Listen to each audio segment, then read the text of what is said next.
Et oui. Tu sais quoi, frère, n'est pas fini, saison 2 finalement. Hein. Hashtag seconde session. J'espère que tu vas bien, je suis content de te revoir. T'as capté. Hein. Bon, il n'y a que biologie pendant ces vacances. Je pensais être tranquille et faire ma promotion intense parce que tu sais que le livre, 17 août, mon livre sur confetti arrive. Hein. Fais dodo. Donc dans cette vidéo, première vidéo de seconde session en biologie, on va voir en neurobiologie, je reprendrai toutes les vidéos que j'ai faites et je vais rajouter des dessins parce que j'ai rajouté ceci. Et oui, allez, on va vraiment apprendre. Bio, ça va rentrer. Je vais avoir un 17. Est-ce que tu es prêt? Parce que moi je le suis. Alors on y va pour le neurone.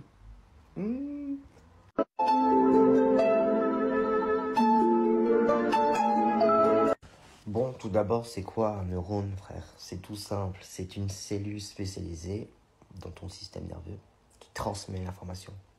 Un neurone est constitué de quoi? De noyaux, cytoplasme, membrane, qu'on verra dans le dessin que je t'ai fait. Très important, c'est que les neurones sont des éléments fondamentaux qui constituent ton cerveau et donc ton système nerveux.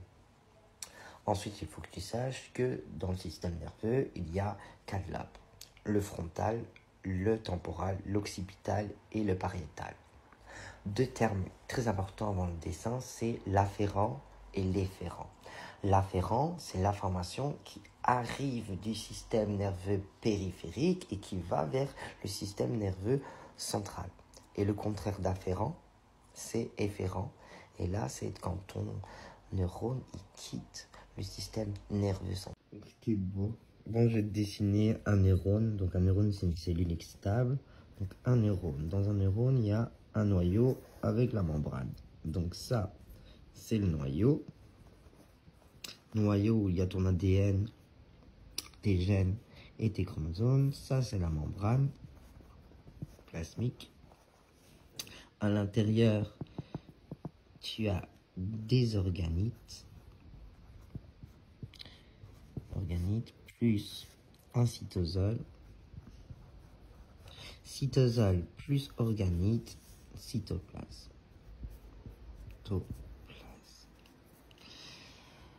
Quoi dire en plus? Ici, il y a du liquide extracellulaire et à l'intérieur, c'est du liquide intracellulaire. Et on va voir maintenant, quand quelqu'un te touche, qu'est-ce qui fait ton chromosome? Parce que la membrane, elle est excitée électriquement, donc elle se modifie. Donc, tu sais quoi, Emma? Tu crois vraiment que le neurone, c'est ça? Ouais, c'est ça. Mais ça, c'est pour les débutants. Pour les vrais, tu vois le noyau et la membrane, comme je t'ai dit tout à l'heure. T'as le noyau, t'as la membrane. Hop, t'as l'axone et t'as la terminaison de l'axone. Ici, c'est le corps, c'est le soma. Ici, c'est l'axone. Et comme c'est dit, ici, c'est les terminaisons de l'axone, donc les dendrites. Et ici, tu peux mettre aussi des dendrites. Puis faire une arborisation, souviens-toi. Et ça, c'est les dendrites. Tu vois la différence? C'est le même, ça c'est ton neurone, ça c'est ton neurone, mais ça c'est vraiment un neurone. Et le truc spécial, c'est que si 2 neurones se rapprochent, ici, tu vois, le rapprochement des 2 neurones s'appelle synapse. C'est très important. Ok. Tu vois ton neurone, quand on te touche, dans ton cerveau, ça c'est ton cerveau, ton système nerveux central, où il y a le cervelet, le tronc cérébral et la moelle épinière où peut rentrer le neurone ou sortir. Tout à l'heure, je t'ai parlé d'afférent. Seul. Et l'afférent, c'est quand quelqu'un te touche, hop, ton neurone rentre dans la moelle épineuse, il passe le tronc, et tu reçois l'information que tu as été touché. Et le contraire, souviens-toi, d'inférence, c'est efférence. Et ça, c'est par exemple quand tu bouges, tu donnes l'information à ton cerveau qui quitte le système nerveux central, hop, et il va rejoindre le système nerveux périphérique. Parce que quand quelqu'un te touche, l'information sort du système nerveux périphérique et va vers le système nerveux central qui est ton cerveau. Tu as capté? Bon, je suis fou, je suis repassé au magasin, j'en ai racheté. Je t'ai dit, frère, je suis motivé, je veux réussir biologie. T'as pas capté, toi? T'as pas capté, toi? J'espère que tu vas bien. Moi, je veux bien. On voyait hier, on avait commencé par un neurone, je t'avais dit c'est un neurone, et on voyait l'excitation d'un neurone. Tu te souviens comment on excite un neurone? Avec la membrane. On électrocute la membrane, et par conséquent, cela donne allez, une modification. On termine cela. Ainsi, demain, on voit le potentiel d'action. Ça te va? Allez. Drache aujourd'hui. Bon, j'ai pas une tenue adéquate pour Bruxelles, mais je t'emmerde.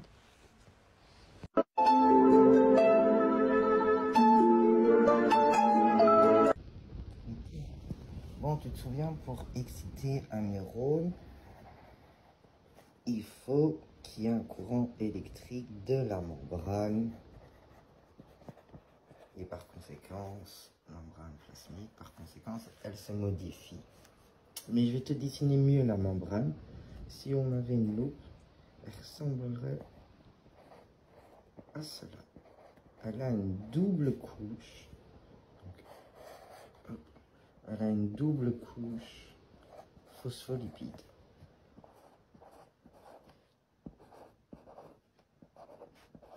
Ça, c'est ta membrane. Là, il y a le noyau. Là, c'est le liquide intracellulaire. Là, le liquide extracellulaire, souviens-toi. Là, ça continue, ça continue. Et ça, c'est ta membrane. Pourquoi je te dis ça? Parce que c'est une double couche phospholipide. Couche phospholipide. Donc, phospholipide, t'entends phospholipide, oui. Phospho qui aime l'eau, H2O. H2O, donc hydrophile, et lipide qui aime le gras, donc hydrophobe, qui n'aime pas l'eau. Il y a des ions. Pourquoi je te dis ça? Parce que, si imaginons, il y a du NaCl, donc du sel, dans un verre, le Na devient Na+, et l'autre c'est Na. Et c'est ça, c'est que ta membrane, qui a une double couche phospholipide, elle protège bien. Donc ton Na+, il est là, ton Cl- est toujours là, parce qu'ici il n'y a que du potassium, K+. N'oublie pas que le Ca++, le Ca++ est dangereux pour ton neurone, ça tue un neurone, le Ca++. Mais pourquoi je te dis ça? Parce qu'on parle de excitation d'un neurone et donc du potentiel de la membrane. Au repos, elle est à moins 70 millivolts. Pourquoi je te dis ça? Parce que dans ta membrane aussi, il y a un passage où il y a les protéines. Donc imagine, là, il y a aussi encore une double couche phospholipide, mais tu vois, ça continue, tac. Et c'est ici que ton K peut passer, ou ton Na, tac, tu vois. Et le prochain cours sera de potentiel d'action. Et souviens-toi que le potentiel de la membrane au repos est de moins 70 ml. Et qu'il y a toujours une différence entre le liquide intracellulaire et le liquide extracellulaire. C'est ça qui fait l'excitation. T'as capté? Betty, t'as capté? Oui, dodo. Bon, cette vidéo est importante pour moi. Si je peux te la faire comprendre, c'est important.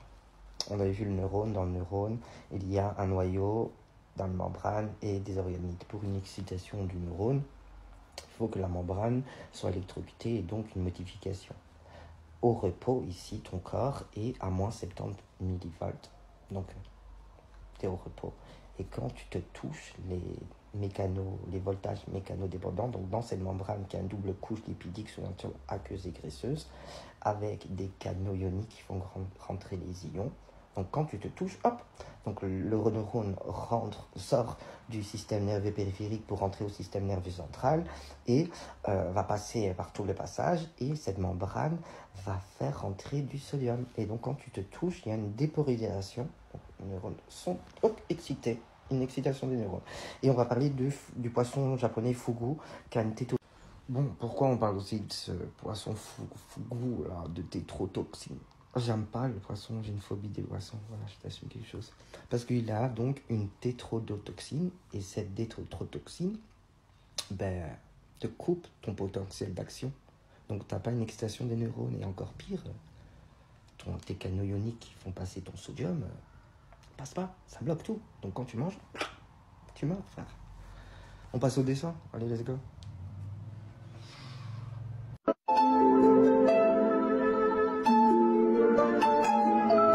Donc, on a le neurone, et pour exciter un neurone, il faut l'électricité de la membrane que je t'ai dessiné mieux, ta double couche phospholipidique et les canaux ioniques qui font entrer que spécialement les potassium dans les potassiums et le sodium que le sodium. Et là, tu es repos, mais tu ne te touches pas. Et souviens-toi, quand tu ne te touches pas, tu es à moins 70 millivolts. Donc, tu es au repos. Et quand tu te touches, tu as une dépolarisation, donc ton Na va rentrer, hop, il va rentrer dans son liquide, tac, tac, et là, une dépolarisation, ça veut dire, imaginez, donc, quand tu te touches, excitation du neurone, hop, là, il y a toujours beaucoup de moins, et là, il y a toujours beaucoup plus. Donc, dans le liquide intracellulaire, beaucoup de moins, et dans le liquide extracellulaire, beaucoup de plus. Au repos, tu as à moins 70 millivolts, et quand tu te touches, tu te fais une dépolarisation, donc le Na qui est dans le liquide extracellulaire rentre dans son canot spécialisé, mécanodépendant. Et là, dis-toi, quand je mets Na là, mais ici aussi, il y a des Na, plus, mais moins. Là, il y a toujours plus. Et là, il y a ton potassium, mais là aussi, il y a du potassium. Hein. Mais là, il y a plus de potassium. Et là, c'est toujours négatif, là, c'est toujours positif. Et donc, hop, dépolarisation. Oh, t'es beau. Bon, peut-être que tu vas comprendre comme ça. Donc, là, tu as la ligne. Hop, au repos, on est, souviens-toi, à moins 70 millivolts. Là, on dépolarise. Et au-dessus, on hyperpolarise. Donc, millivolts. Et là, en temps. Donc, si imaginons, on touche, hop, et je reviens. Comment je pourrais t'expliquer? L'hyperpolarisation, c'est qu'on passerait de ça à ça. Ça, c'est une hyperpolarisation. Donc, hop, et on reviendra. À ton avis, si c'est une dépolarisation, ça serait quoi ici? Commente. Dis-leur, confetti. Et tu vois, ton poisson, la toxique, le fugu, eh ben, ta membrane, là, avec sa double couche lipidique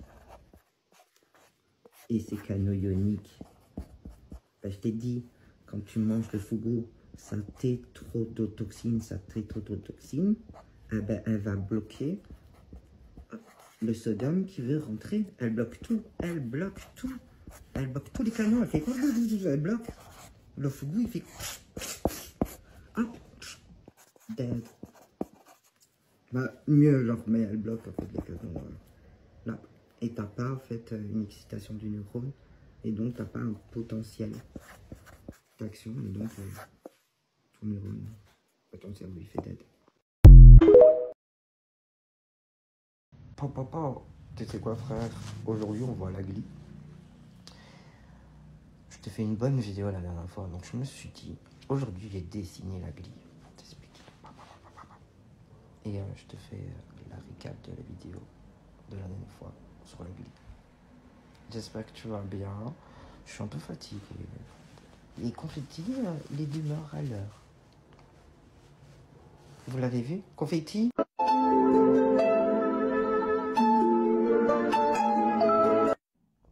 Tu sais quoi, frère? On voyait la semaine dernière la glie. On va terminer ce chapitre dans cette vidéo. Souviens-toi, la glie, c'est quoi? C'est d'autres cellules qui se trouvent dans ton cerveau, qui jouent un rôle de soutien par rapport aux fonctions des neurones.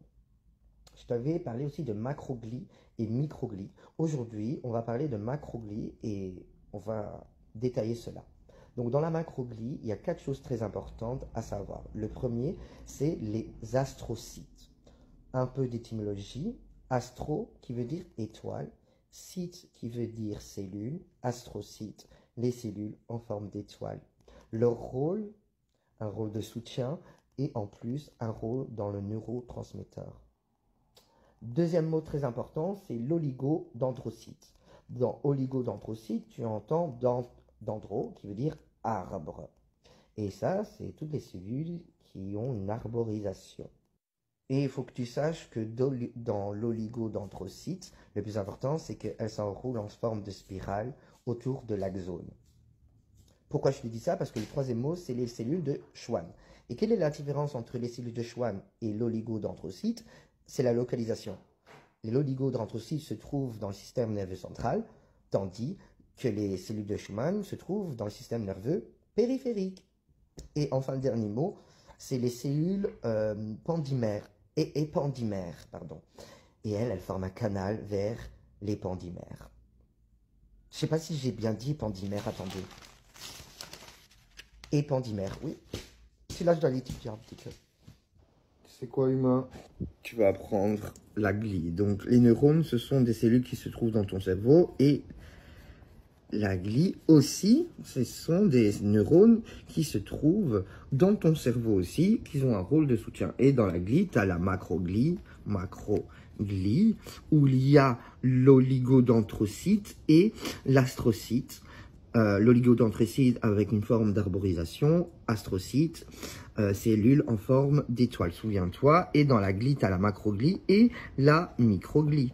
Donc là où il y a les globules blancs et donc nettoyer les déchets. On va s'attarder sur l'astrocyte. L'astrocyte, ce sont des cellules où il y en a le plus dans ton cerveau. Vraiment, c'est là où il y a le plus de ton cerveau. Et je vais t'en dessiner un astrocyte, donc cellule en forme d'étoile. Hop, hop. Donc là, il y a le neurone. Hop, hop. Je suis nul en dessin, t'as capté. Hein.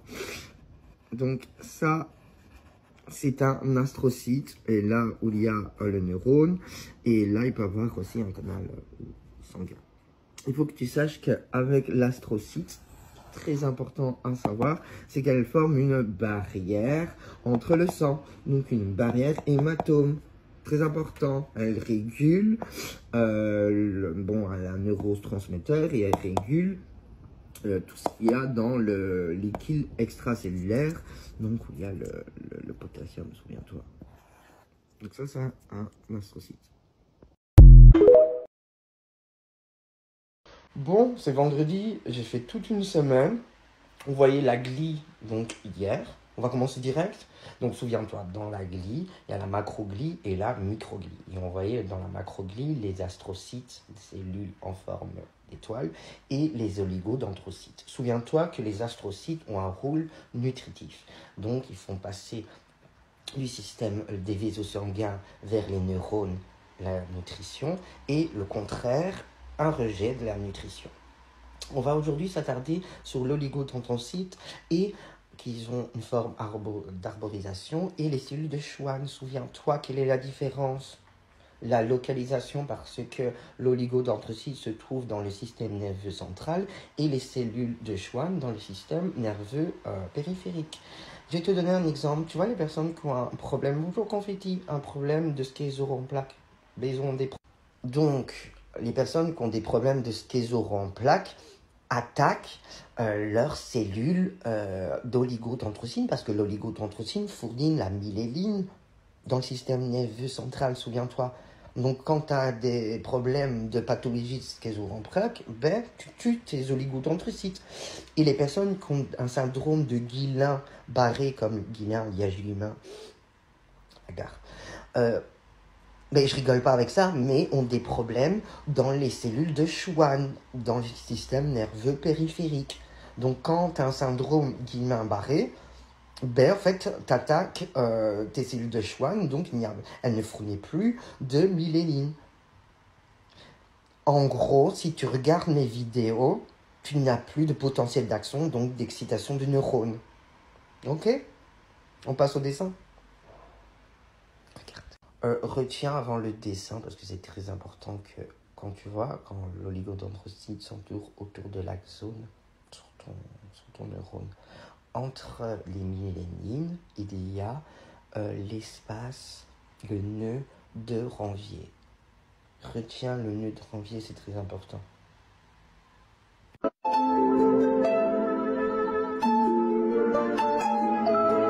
Bon, un oligodendrocyte, un oligo, c'est par exemple, tu vois, tu as ton axone qui est là. Et quand je t'ai dit, il s'entoure autour de l'axone. Et tu vois, il fait ça. Mais dis-toi que là, il y a vraiment peu d'espace. C'est vraiment que de la membrane, là. Et en gros, je vais te dessiner donc un neurone. Hein. Mais pas un neurone basique. Hein. Le neurone avec voilà, les dendrites. Qu'est-ce que tu fais, confetti? Hop. Et là, donc, tu sais que c'est l'axone, là. Et là, c'est la myéline. Et donc, l'oligodendrocyte s'entoure autour de l'axone. Elle fait ça. Et je t'ai dit qu'ici, c'est quoi? Le nœud de Ranvier.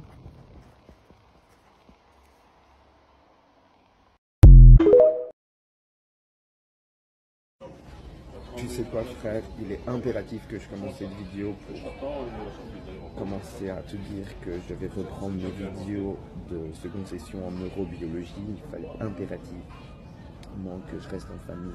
C'était primordial. Mais je ne dois pas quitter mon objectif, réussir en neurobiologie. Donc aujourd'hui, on voit l'olfaction, on verra la vision et on verra l'audition cette semaine. Est-ce que tu es prêt? Parce que comment je le suis?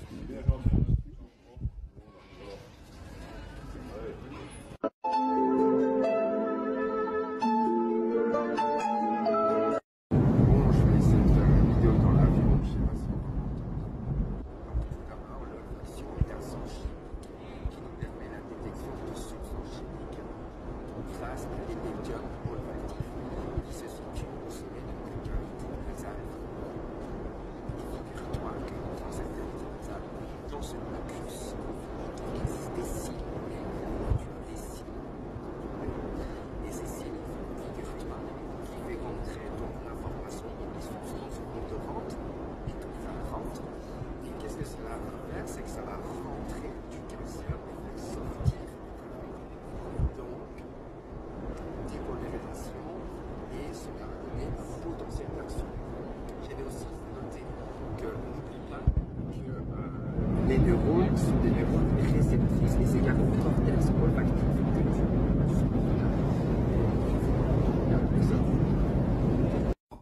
Papa, je viens d'arriver, les gars, à mon hôtel. Ouais, il est 1h30.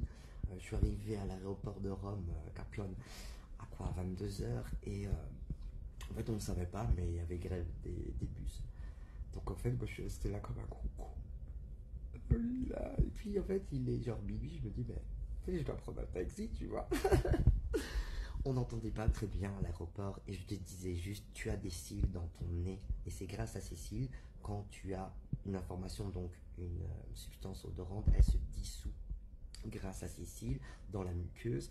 Donc tu as une rentrée de calcium et une sortie de chlorure. Pardon. Donc une dépolarisation, cela donne un potentiel d'action. Ça va? Je suis fatigué, je suis crevé. Voilà. Je t'embrasse, on se voit demain.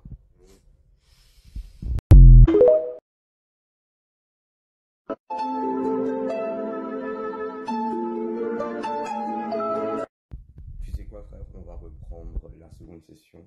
Regarde ce que j'ai là. J'ai arrêté de porter des marques. Je porte ma marque. Regarde ce que j'ai là.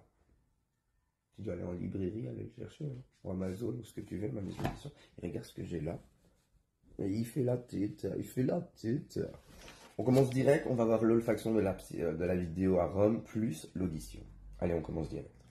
Tout d'abord, l'olfaction, souviens-toi, est un sens chimique qui nous permet la détection de substances chimiques dans notre cavité nasale où il y a l'épédium olfactif. Et l'épédium olfactif, souviens-toi, il y a une muqueuse. Et dans cette muqueuse, tu as des cils. Souviens-toi, je t'avais parlé de cils.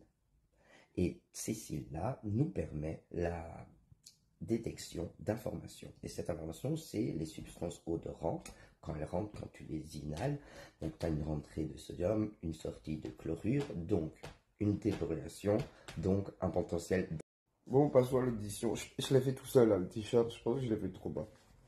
Bon, après, tant qu'on voit le nom de mon chat et qu'on a bien compris que c'est un livre, bon, l'audition. C'est différent parce que avec l'olfaction, c'était un sens chimique comme le goût qu'on verra dans une autre vidéo. Mais pour l'audition, c'est un sens mécanique. Pourquoi mécanique? Parce que on va parler de transduction. Et c'est quoi une transduction? Une transduction, c'est le mouvement de l'air qui est rectiligne et qui rentre dans ton oreille externe pour entrer dans ton oreille interne. Donc il y a une vibration, la vibration est égale aux ondes et tu peux percevoir une fréquence haute ou une fréquence basse. Quand c'est une fréquence haute, c'est des sons aigus. Quand c'est une fréquence basse, c'est des sons graves. Plus tu vieillis, malheureusement, tu vas entendre moins les hauts aigus. J'ai du mascara dans les doigts. Et pour terminer, nous avons aussi des cils à l'intérieur de nos oreilles qui s'appellent des stéréocils. Et les stéréocils va dépendre du mouvement de ces cils. Et ces cils sont dans l'au-delà. Parce que c'est très important. Parce que tu as vraiment une rentrée de potassium. Et c'est ça qui fait que tu as une dépolarisation. Mais attention, je t'ai dit quoi? C'est un mécanisme. Ce n'est pas un sens chimique. Donc il n'y a pas de potentiel d'action. Il y a une dépolarisation, mais il n'y a pas de potentiel d'action. Ta cellule, c'est pas un neurone dans ton oreille. N'oublie pas, il y a des différentes cellules, excuse-moi. Et là, on parle de cellules ciliaires dans l'oreille. Donc, c'est une cellule, mais pas un neurone. Très important. Yalben.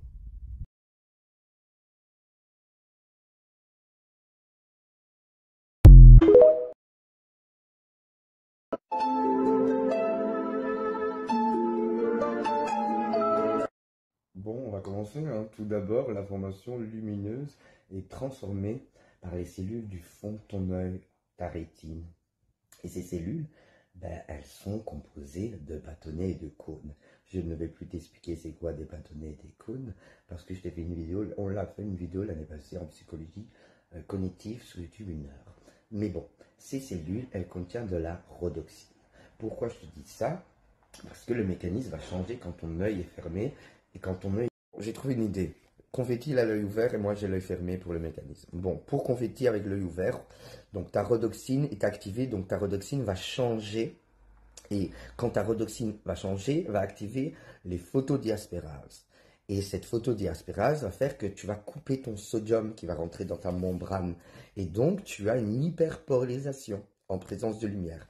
Maintenant, moi, quand je ferme mon œil, je suis en dépolarisation. Pourquoi? Parce que je coupe mon sodium qui rentre dans ma membrane et je fais surtout libérer des neurotransmetteurs. En fait, quand ton œil est fermé, tu es toujours en dépolarisation parce que tu envoies du sodium dans ta cellule. Et Confetti, ou toi, quand vous avez vos yeux ouverts, notre rhodoxine change, et donc il y a moins de sodium qui rentre, et donc on a une hyperpolarisation. Parce que je vous parle souvent de dépolarisation, que ce soit dans l'olfaction ou dans l'audition. Là, on a une hyperpolarisation.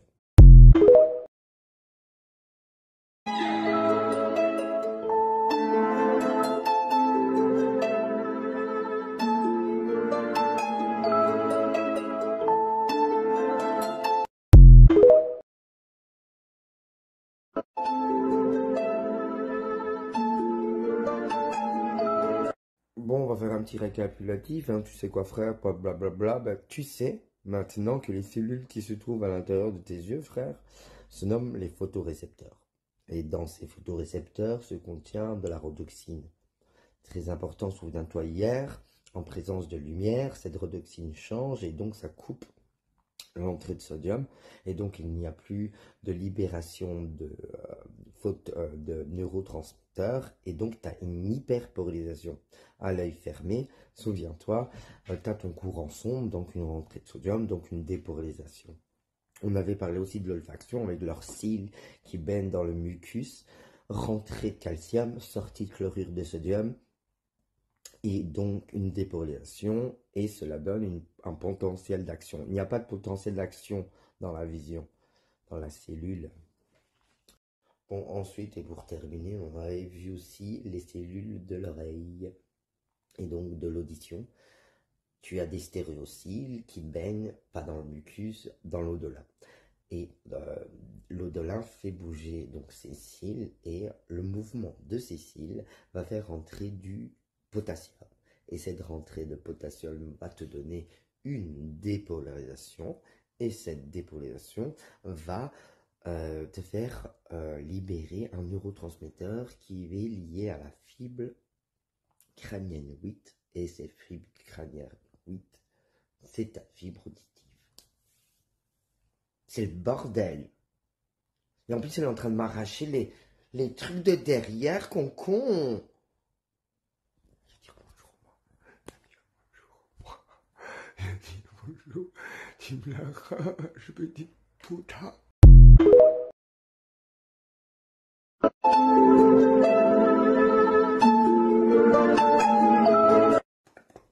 Bon, tu sais quoi, frère? Aujourd'hui, on voit la plasticité synaptique. Quand on parle de plasticité synaptique, on parle surtout de modification de la synapse. Et c'est très important dans la mémoire et dans l'apprentissage. On va voir deux termes qui sont très importants. Oui, j'ai un trou. La LDP et la LDT. La LTP, c'est beaucoup principalement pour ce qu'on va parler aujourd'hui dans la mémorisation et l'apprentissage. Et la LDP dans une autre vidéo si on a le temps. Là, c'est pour l'effacement des souvenirs. Et parfois, c'est bien quand il dit trop, ça filtre dans ton cerveau. On va voir une théorie de Herbst, le Canadien Donald Herbst. Il a mis en lien avec, tu te souviens, la théorie de Pavlov, le conditionnement classique. Donc, quand l'animal salive avec un stimulus neutre, cela donne donc le son de... Ça, c'est encore coupé. Et donc, parce que je mets un filtre, hein, vous avez bien remarqué que je mettais un filtre, et donc c'est ça qui fait que ça coupe. Je vais faire des coupures d'1 minute sur Instagram. Et donc, la théorie de Herbst est en lien avec cette théorie de Pavlov. Parce que lui, il dit dans cette théorie de Herbst, il dit, tu vois, quand ton chien entend le son, donc le neurone est activé par le son. Souviens-toi, on avait parlé des cils, je reviens pas avec ça. Et donc, ton chien ou ton chat va mettre en lien ce neurone qui entend le son avec le neurone de la salivation. Et en fait, à force de répéter, ben, le chien va mémoriser donc la LTD, ce qu'on voit là, tu vois. Et en gros, c'est un dynamique de synapse. Une synapse qui rencontre une post-synapse. Les termes sont difficiles, hein. Même moi, j'ai eu du mal. Bon, c'est une neurobiologie, mais t'as capté?